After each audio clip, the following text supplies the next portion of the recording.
The day I decided to finally delete the message, I was sitting alone in my apartment with my finger hovering over the delete button for what felt like an eternity. 12 years. That's how long I had kept that answering machine. That's how long I had preserved that single moment in time. A voice saying one word, "Hi," like he was just about to tell me something important, like he was about to change everything. But he never got the chance, and I never had the courage to let him go. His name was James. I was 28 years old when I met him, and he was the kind of man who made you believe in things you'd stopped believing in a long time ago. He made you believe in second chances. He made you believe that love could fix things that were fundamentally broken inside of you. He made you believe that someone could see all the dark parts of your soul and choose to stay anyway. For 2 years, I believed in all of that. And then one Tuesday morning in March, he didn't show up at the coffee shop where we always met before work. I called his apartment. No answer. I called his office. His co-worker said he hadn't come in. I called the hospitals. I called his family. I called the police. Nobody knew where James was. It was like he had simply evaporated from the world, leaving behind only the ghost of his voice on my answering machine, which I had saved the message from 2 weeks before he disappeared. He had called me while I was in a meeting and he left that message. Just one word. Like he was surprised I wasn't home. Like he expected me to be there, waiting for him. "Hi," he said on the recording. That was it. That was everything he left me. 3 days later, they found his body in the river. They said it looked like he had been there for about a week. They said it appeared to be suicide, though they couldn't be entirely sure because of the state of decomposition. They said I should prepare myself for a closed casket funeral.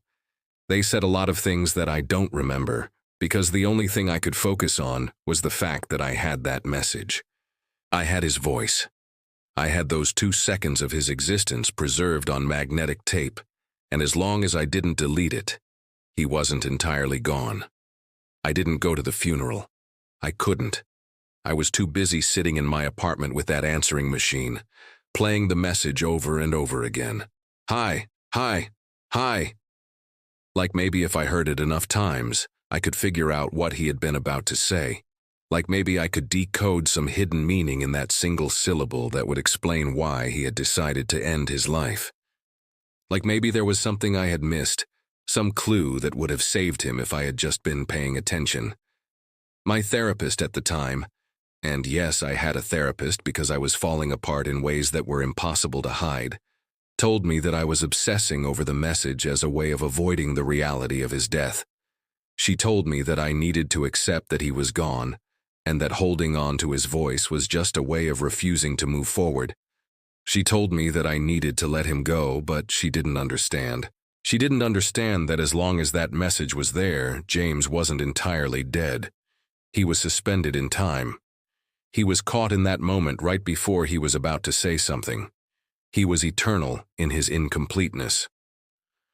I kept the answering machine through 3 moves. I kept it through the technological revolution that made answering machines obsolete. I kept it through relationships with other men who asked me why I still had that ancient piece of machinery sitting on my kitchen counter. I kept it through my 30s, through my 40s, through all the years that accumulated between me and that moment, when I was 28 years old and devastatingly in love with a man who couldn't stay. I never played the message in front of anyone. It was my private ritual. It was my secret. It was the one thing in my life that belonged only to me and to the ghost of James. But about 6 months ago, something shifted inside of me. I was 40 years old, and I realized that I had spent more than half of my adult life holding on to a dead man's voice. I had spent more than half of my adult life frozen in that moment of grief, unable to move forward because I was too busy looking backward. I had built the entire life around the absence of him, a life of careful choices and measured emotions and calculated distances because I was so afraid of loving someone else the way I had loved James, only to have them leave me again. I had never gotten married. I had never had children. I had never let anyone get close enough to hurt me the way he had hurt me. I had been living, but I hadn't been living. I had been existing in suspended animation, just like James's voice on that answering machine. So I took the machine out of the drawer where I had been keeping it. I hadn't even looked at it in years. I had moved past the phase of playing the message obsessively. But I also hadn't gotten rid of it. I couldn't get rid of it. Even as time passed and I became someone new, even as I built a life that looked relatively normal and functional on the surface, I couldn't bring myself to delete that message. I sat down on my kitchen floor with the machine in my hands and I looked at it. It was so small, so insignificant, but it held everything. It held the last moment I had with James. It held the last echo of his existence. It held the moment right before the end. I pressed play. "Hi," he said, and I started to cry. Not the desperate, anguished tears I had cried for years after he died. These were different tears. These were sad, but they were also something else. They were the tears of someone who was finally allowing herself to acknowledge that holding on to him had meant giving up on herself. I looked at that message, and for the first time in 12 years, I understood something. I understood that James hadn't left me the message as a gift. He hadn't left it as a way to stay connected to me. He had left it as an accident. He had called me when I wasn't home, and he had left a message, and then 2 weeks later, he had made a choice that ended his life. That message wasn't a treasure, it was evidence. It was a symptom of the pain he was in, the pain that I had never been able to fix or cure or even fully understand.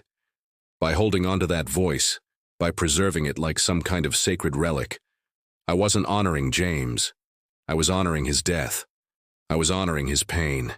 I was choosing to freeze myself in the moment of his greatest suffering, and I was calling it love.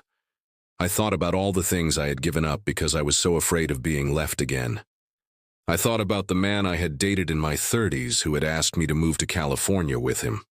And I had said no because I was too terrified of losing him the way I had lost James.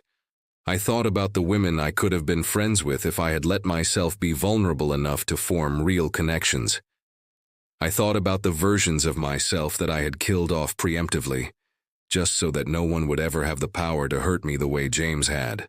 And I realized that by refusing to let him go, I had actually killed myself. I had killed the version of me that was willing to take risks, that was willing to love without a guarantee of forever, that was willing to live in the present instead of being haunted by the past. So I sat there on that kitchen floor, holding that old answering machine, and I made a decision. I decided that I was going to let him go, but I wasn't going to do it quietly. I wasn't going to do it while I was alone. I was going to do it consciously, intentionally, and with full awareness of what it meant. I called my best friend Sarah. I told her what I had been holding on to for 12 years. I told her about the message and the answering machine and the way that James's voice had become like a talisman, that I used to remind myself that I was capable of suffering, which somehow felt like proof that I was capable of loving. Sarah came over. She brought wine and chocolate and a lot of patience, and together we sat on my kitchen floor, and I played the message one last time. "Hi," James said. And Sarah reached over and held my hand, and she didn't say anything. She just sat with me in that moment. And then, when I was ready, I pressed the delete button. The message disappeared. The screen went blank. James was gone.